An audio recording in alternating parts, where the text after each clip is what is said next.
पिछली सरकारें एनकाउंटर करने का काम करती तो क्या मुख्यमंत्री आज मुख्यमंत्री बन पाते? ये देश के न्यायपालिका पे, देश की कोर्ट पर, देश की जुडिशरी के ऊपर, अदालतों के ऊपर ताले लगा दीजिए।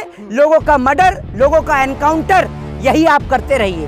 देश के चौथे स्तंभ के सामने दो व्यक्तियों को सरेआम मार दिया जाता है। क्या ये गलत नहीं है?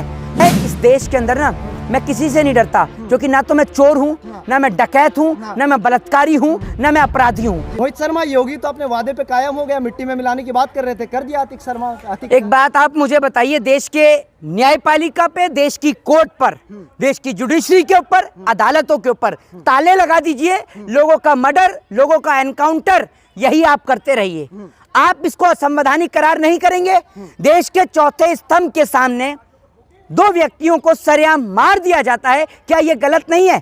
मैं किसी गुंडे या बदमाश को समर्थन नहीं दे रहा हूं। मैं बिल्कुल कहता हूं कि अपराधियों को सख्त से सख्त सजा मिलनी चाहिए, और अपराधियों को ऐसी सजा मिलनी चाहिए कि कोई देश और प्रदेश में अपराधी पैदा ना हो सके। सबसे पहले अपनी बात को रखते हुए मैं सिर्फ यही कहूंगा कि उत्तर प्रदेश के तमाम लोग उत्तर प्रदेश में शांति व्यवस्था बनाए रखें, और जो धारा 144 वहां लागू की गई है उसको कायदे के तौर पर पालन करने का कार्य करें। कोई भी असंवैधानिक कार्य उत्तर प्रदेश में ना करें जिससे उत्तर प्रदेश का माहौल खराब हो।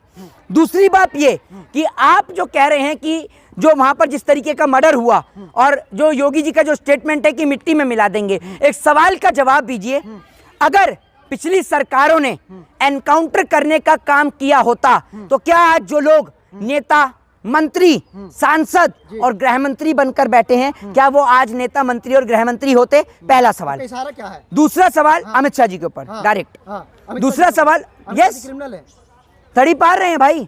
आप सुनिए मेरी बात, सुनिए मेरी बात। मैं इस देश के अंदर ना मैं किसी से नहीं डरता, क्योंकि ना तो मैं चोर हूँ, ना मैं डकैत हूँ, ना मैं बलात्कारी हूँ, ना मैं अपराधी हूँ। ना मेरे ऊपर 302 चल रहा, ना मेरे ऊपर 307 चल रहा, ना मेरे ऊपर 376 चल रहा, तो मैं तो किससे डरता नहीं हूँ। ये बात सुन लीजिए। और मेरे को बोलने का हक और अधिकार बाबा साहब भीमराव अंबेडकर देते हैं, ठीक है ना। इस देश में राइट टू स्पीच का हक और अधिकार है। दूसरी बात ये, उत्तर प्रदेश के माननीय मुख्यमंत्री योगी आदित्यनाथ के ऊपर कई धाराओं में मुकदमा दर्ज था।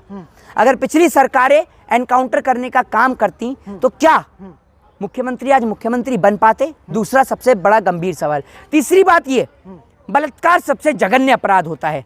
बलात्कार को मैं सबसे गंभीर अपराध मानता हूं, और गंभीर अपराध की श्रेणी में आता ही है। आपने देखा होगा कि पहली बार बलात्कार के ही केस में एक व्यक्ति को, जो निर्भया के केस में जो फांसी देने का प्रावधान किया गया था, याद होगा आपको, बलात्कार के केस में ही फांसी दी गई थी। तो बलात्कार सबसे जघन्य अपराध है।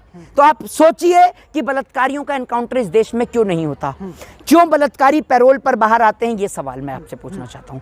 दूसरी बात ये, हाथरस में बेटी के शव को रातों रात जला दिया गया, ठीक है, तब क्यों नहीं बोले प्रदेश के मुख्यमंत्री? ये तो गुंडा ने मारा ना, योगी आदित्यनाथ ने थोड़ी मरवाया भाई ये जाके। तो अतीक अहमद के बेटे असद अहमद को किसने मरवाया? वो तो किसने किया? मारा गया, जवाई कार्रवाई। तो मैं आपसे यही तो कह रहा हूं कि जब आप एनकाउंटर ही कर रहे हैं तो कोर्टों पर ताला लगा दीजिए ना, न्यायपालिका बंद कर दीजिए। जरूरत ही नहीं है कोर्ट की। जब आप एनकाउंटर ही कर रहे हैं सबों का, तो आप कोर्ट पर ताला लगा दीजिए। आप अनाउंसमेंट करिए सर, सामूहिक तौर पर अनाउंसमेंट करिए कि इस देश में डिक्टेटरशिप यानी तानाशाही स्थापित हो चुकी है। कोई भी व्यक्ति अगर कुछ भी बोलेगा या कुछ भी गलत करेगा तो ना तो वो कोर्ट जाएगा ना अदालत जाएगा, सीधा उसका एनकाउंटर हो जाएगा। ये राम किसी को मारने की आजादी नहीं देते। राम और रहीम को मारने वाला व्यक्ति कभी अपराधी नहीं हो सकता। ये मैं पहली बात आपको बता दूं।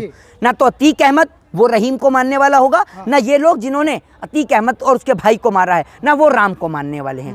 दोनों ही क्रिमिनल्स हैं। और मैं बिल्कुल भी मैं बिल्कुल भी सपोर्ट नहीं करता हूं इस देश में क्रिमिनल्स को, अपराधियों को, बिल्कुल भी नहीं। मैं तो कहता हूं कि देश की न्यायपालिका, जुडिशरी इन्हें सख्त से सख्त सजा दे। लेकिन मैं ये पूछना चाहता हूं कि क्या अपराधियों को देश की चौथे स्तंभ के सामने गोली मार देना, और ऐसे वक्त पे जब पुलिसकर्मी साथ में खड़े हों, आप सोचिए कि एक पुलिसकर्मी को भी खरोच नहीं आई, और पुलिसकर्मी उनको बचाया भी नहीं, रोका भी नहीं, सामने से फायरिंग भी नहीं करी, गोली भी नहीं चली, और वहां पर मार दिया गया। पुलिस वाले पे एक सवाल उठ रहा है कि पुलिस वाले वहां पे कहीं नहीं दिखाई दे रहे थे कैमरा में जब उनका एनकाउंटर हो रहा था या उनका मर्डर हो रहा था। जी, पुलिस वाले भाग गए थे। तो वो एनकाउंटर वाले पुलिस वाले, मैं आपको बताता हूँ, अभी सुप्रीम कोर्ट के अंदर जो है इस चीज की पूरी जांच की जाएगी। निष्पक्ष जांच होनी चाहिए। दूसरी बात यह है कि मुख्यमंत्री महोदय, आप खुद सोचकर देखिए कि क्या इस देश के अंदर, उत्तर प्रदेश के अंदर, लोग आज अपने आप को सुरक्षित महसूस कर पा रहे हैं?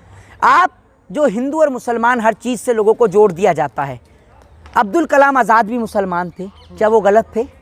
मीर उस्मान अली भी मुसलमान थे, क्या वो गलत थे? देश के लिए फांसी का फंदा झूल जाने वाले अशफाकुल्ला खां भी मुसलमान थे, क्या वो गलत थे? हर मुसलमान गलत नहीं होता।